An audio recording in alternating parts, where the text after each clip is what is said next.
Na akkor jó reggelt kívánunk mindenkinek, üdvözlünk benneteket újra a Horváth Gazdaság csatornáján. Mai nap, akkor megpróbáljuk kiszórni a meszet. Tegnap ugye elvetettük a lucernát, ma a mélyszórás jön. Össze vagyunk cuccolva, Mátyás már indult lefele az első darabra, vagyis a másodikra, mert az elsőt azt kiszórom, az itt van közel, meg van rakva a szóró. Főnök asszony is elindul kifelére, következő darabba, úgyhogy menjünk és csapassuk. Repül ám ott erre a kalvó. Fotyog rendesen. 200 kilót adunk ebből a 90-valány% mézből. De most azokat szórjuk meg egyelőre, mert 23-24 tonna meszünk van, amik gyengébbek mészellátásban, amik közepesek mészellátásban, azokat nem szórjuk most egyelőre, ma jövőre. Hát az anyagi ennyit enged, úgyhogy ezt kell beosztani. Na, szépen sorol a zöldítés, úgyhogy vagy takaró, vagy bárhogy mondjuk.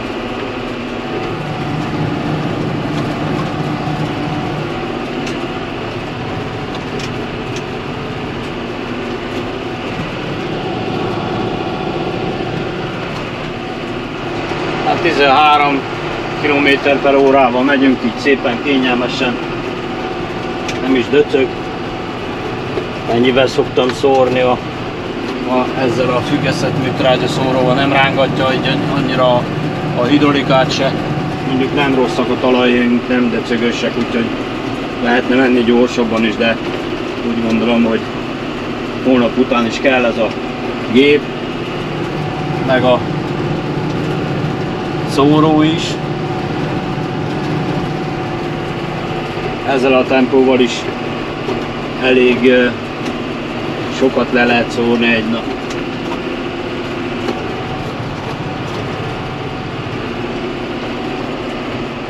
Szóval akkor kész az első darab, haladunk tovább, irány Vókány City.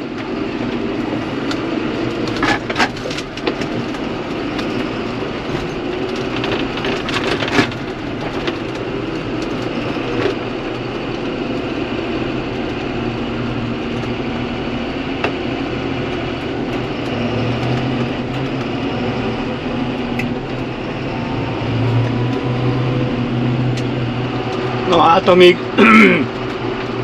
vonulunk le a másik földre, addig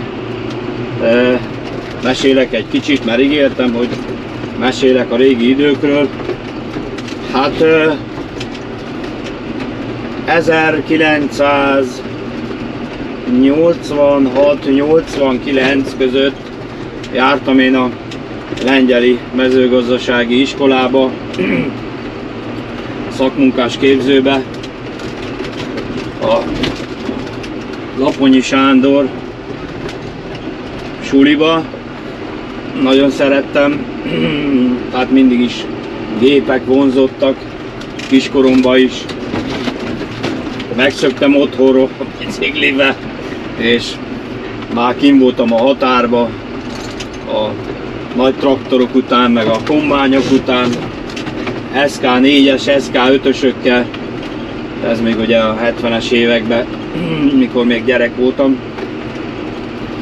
Aztán, ahogy mondtam, 86-89-ben elvégeztem a szakmunkásképzőt. A második évben ugye már kellett menni, jaj de jó az, nyári gyakorlatra, és akkor mi vagy a szülőfalum Döbrököz, a Döbröközi Zöld Mező NGTS-be mentem gyakorlatra, ott vettek föl, és akkor már azon a nyáron, ez a 87-ben, akkor már önállóan kombányoztam. Ott tanítottak be a az akkori kollégák, nagyon sok köszönet nekik, Apáti János és a kollégái, akik megtanítottak engem kombányozni. 5-16-os kombányon kezdtem kombányozni a TS-be. Aztán mikor 88-ban volt, akkor bocsánat, vagy 87-ben, már nem tudom. És amikor ugye 89-ben elvégeztem az iskolát, akkor hát ugye ott kezdtem el dolgozni a TS-be, mint minden tudó fiatalember, ugye, mint most is, ha fiatalok mindent tudnak, az öreg az nem számít, mindent tudnak a fiatalok. És hát azt hiszem 1 évet vagy másfele dolgoztam ott, mert akkor utána bevonultam katonának, és nagyon szerettem dolgozni ott a TS-be. Aztán az 1 év, nem 1 év, hanem másfél évet voltam katona, határőr. Aztán utána visszamentem a TS-be, és utána sajnos rá 1-2 hétre történt egy autóba esett velem, és hát annyira lerobbantam, hogy 1 évet voltam táppénzen, tehát összetört sok mindenem, és utána 1 év táppénz után le is százalékoltak. Hát aztán nagyon sokáig épültem fel, egy darabig ilyen rokonnyugdíjas is voltam, mert ugye hát munkaképtelen voltam. Otthon voltam, ilyen mindenféle famunkákkal foglalkoztam, ülőmunkákkal próbáltam elütni, így mond az időt. A szüleim tartottak el akkor, mert kellett felépülési idő, 2-3 év. És hát ugye amikor itt voltam a Pécsen, a 400 ágyasba, itt raktak össze a balesetből, és itt ismerkedtem meg a kedves feleségemmel, ő akkor ott ápoló tanonc volt, és hát így jöttünk össze. Aztán hát elmúlt az idő, egyre jobban lettem, ugye felépültem a balesetből, hát ez egy jó hosszú 3-4-5 éves folyamat volt. Aztán ugye jött ez a rendszerváltozás, vagy változtatás, vagy ki hogy mondja, 90-es években, és akkor kezdtünk el 90-es évek elején otthon gazdálkodni, ugye, amit a TS-ből, Döbröközön, amit a TS-ből kikaptunk földeket, édesanyám, édesapám vagyonjegyén, ott 4-5 hektár földön kezdtünk el gazdálkodni, meg amit ott a árverésen, kárpotlási árverésen tudtunk venni, és ott akkor elkezdtünk gazdálkodni. Hát gépek azok nem nagyon voltak, mert jóformán mindent kézzel csináltunk. Volt egy Robi 155-ös kis traktor, kis pótkocsival kézzel kaszáltunk, akkor ugye anyunak a vagyon részén hoztunk ki nagy jószágokat, marhákat, teheneket, és akkor azzal kezdtük el a gazdálkodást igazándiból. A szülőkkel, édesanyámmal, édesapámmal, meg a feleségemmel, így négyen, meg a tesóm is besegített. Ő akkor péknek tanult, aztán utána közben pék is lett, egy darabig a pékségbe dolgozott ott Döbröközön. Aztán 95 körül úgy hozta a sors, hogy hát elég szegényesen éltünk, nagyon nem ment ez a mezőgazdaság, és úgy hozta a sors, hogy 95-ben leköltöztünk ide az anyóséghoz, apóséghoz, és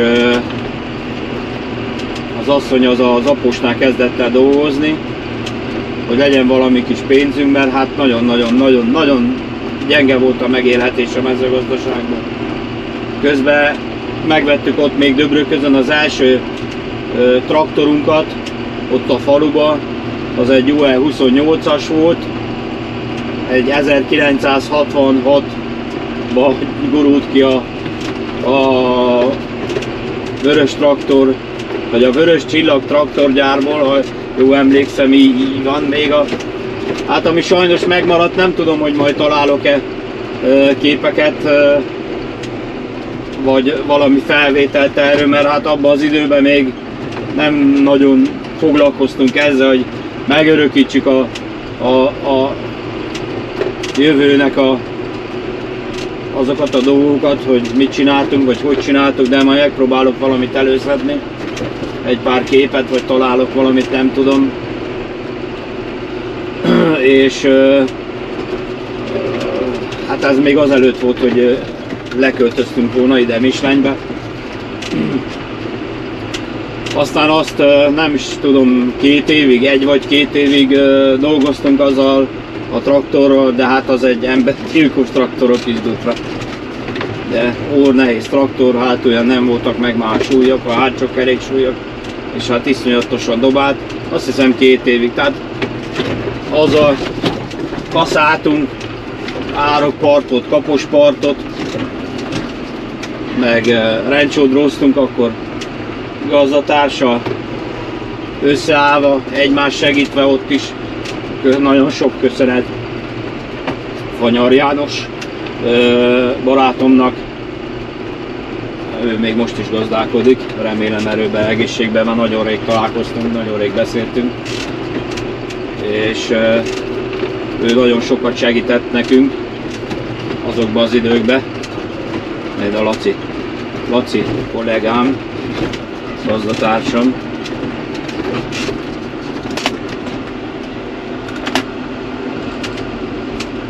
Ők is szerintem szórják a műtrágyát, vagy vetnek, nem tudom. Úgyhogy tehát nagyon-nagyon sokat dolgoztunk, kézzel, rengeteget. Hát erőn felül szülők is, hát a szülők abban roppantak bele. És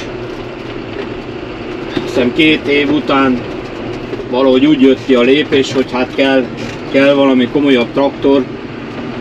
Hát nagyon nehéz volt a Kisdutrával, se szervó, semmi jó, hát tolatni, iszonyat izzadás volt vele. Ugye? Aztán valahogy úgy jött ki egy lépés, hogy találtam egy ilyen Kisdutra műkedvelőt, akinek volt egy kisfülkés 82-ese, nem tudom honnan vette, de nem nagyon volt szántóföldön, egy ilyen szeméttoló traktor volt, valami üzembe vagy gyárba, már nem tudom, és azt szőrén elcseréltük a 82-est a Kisdutrára, úgyhogy a Kisdutrához adtam egy egytengelyes pótkocsut is. És akkor a 82-es boldogan hoztam haza, aztán ugye ezt a 82-es, ezt kicsit föl kellett újítani, mert elég ramaty állapotban volt, rendbe tettük. Böbröközi gazdatársam, Budai Sándor segített nekem, aki még meg kell említenem, hogy ugye amikor még lábadoztam, nála is dolgoztam 1-2 évet besegíteni, még amikor kisdutrás korszak közben meg előtte, meg másik rokonságnál, Szili Jenő gazdatársnál, ők a testvéremnek a feleségének a rokonsága. Őnála is dolgoztam egy darabig, amíg ugye nem álltunk önálló lábra. Aztán ugye mikor ez a 82-es már olyan nagyjából rendben volt téve, akkor ez volt olyan 95 körül, 95-96-ban, és és akkor költöztünk ide lenni, hogy az asszony tudjon menni dolgozni, pénzt keresni az aposnál, ő nála volt jó fizetési lehetőség. Előtte közben dolgozott a Domovári kórházba is, ugye amíg meg nem született az első gyermekünk. Na közben ideértem ám a másik táblához, csak a kamerában megtelett a memóriakártya, úgyhogy a telefonnal folytatom tovább. Na hát a rövid meséről ennyi, hogy 95-be kerültünk ide Mislenybe, és akkor innen majd egy következő alkalommal folytatom, hogy 95-től mik voltak itt, hogyan kezdtünk el itt gazdálkodni, meg milyen gépekkel, meg hol, mekkora területen, meg hogy. Úgyhogy csináljuk közben, itt vagyunk a második területen, és hajts! Na akkor még kell ide 2 zsák, vagyis egy kell csak. De hogy ne kelljen egyet lekötni, akkor mondtam neki, hogy szedje azt is le.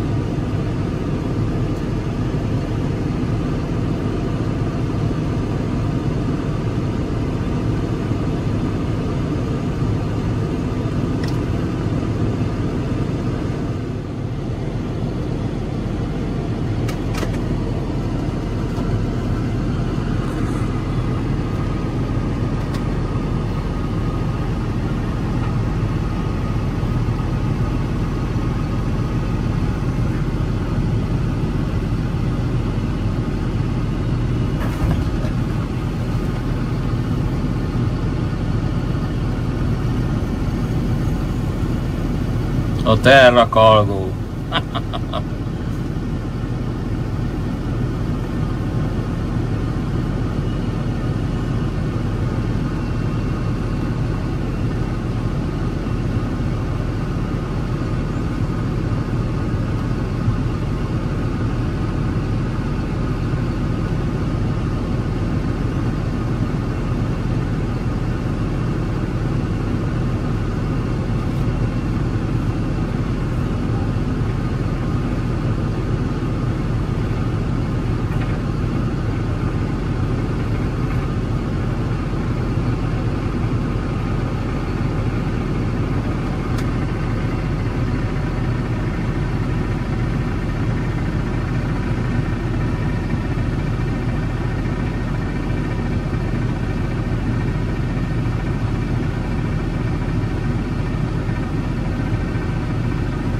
Egy kisfiam, legényesen felugrik, én meg már csak mint az öreg medve. Alig bírok fölmászni már.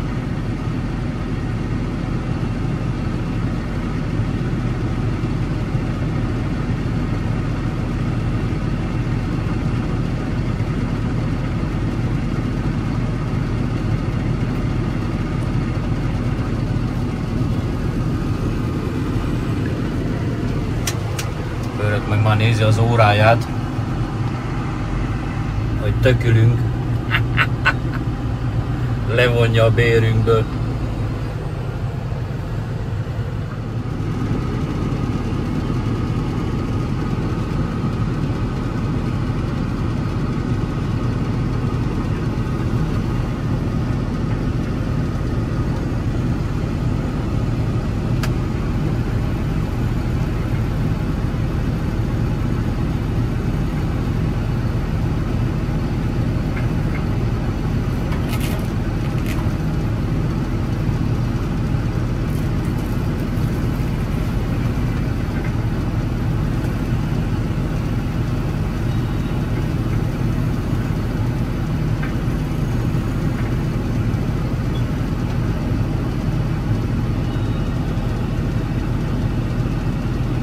Folyik a fehér arany. Na úgy állunk, hogy 2 óra 10, 40 hektárt megcsináltunk körülbelül. Megyünk tovább, megyünk a távolabbi darabokba, útközben valami kaját bedobunk, már még nem ebédeltünk, úgyhogy haladunk lassan, estig nagyja késszel lesz, ha minden jó megy. szépen el vannak művelve a határban a földek. Jó száraz minden. Meleg van nagyon. Úgyhogy pörgetjük.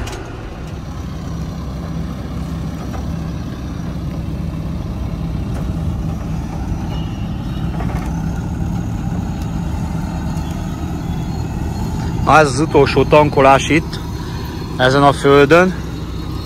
Készen leszünk itt is. És megyünk tovább, hogyha ezt kiszórtam még.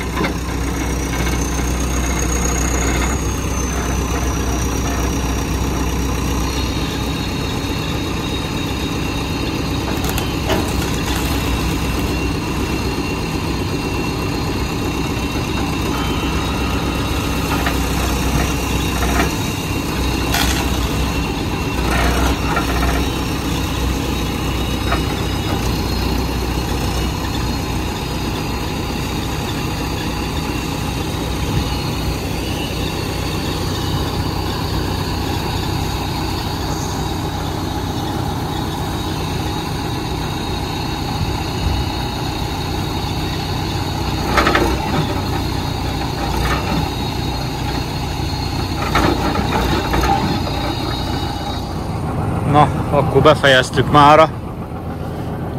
Úgyhogy megyünk hazafele.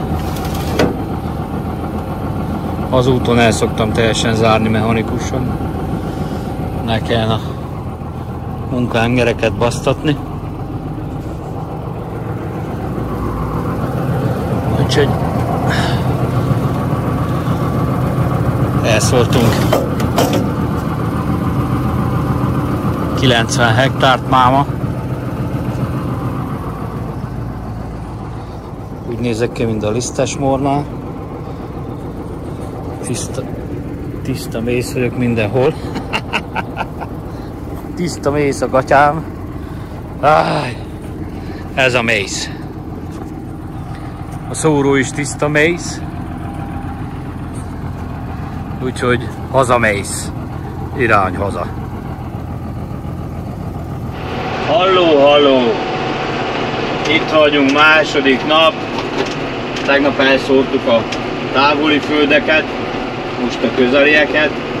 Na most délelőtt egyedül vagyok, mert anyu meg a Matyi elmentek a vetőmagért, meg ami kell még, cuccokat meghozzák. És akkor a közelieket itt egyedül el tudom intézni. Telepről kihozom puttonyba, és akkor kiszórom, mert mindegyik itt teljesen közel van, úgyhogy jó fúj a szél, mert nem tudom, most már abba kéne hagyja ezt az erős szeret, mert nagyon kiszárít mindent. Úgyhogy csináljuk 1001-jel.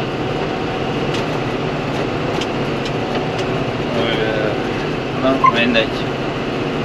Majd jelentkezem. Na, készen vagyunk, ez volt az utolsó darab. Úgyhogy hál' Istennek elfogyott. A Terra Cargo 24 tonna. Kiszórtuk.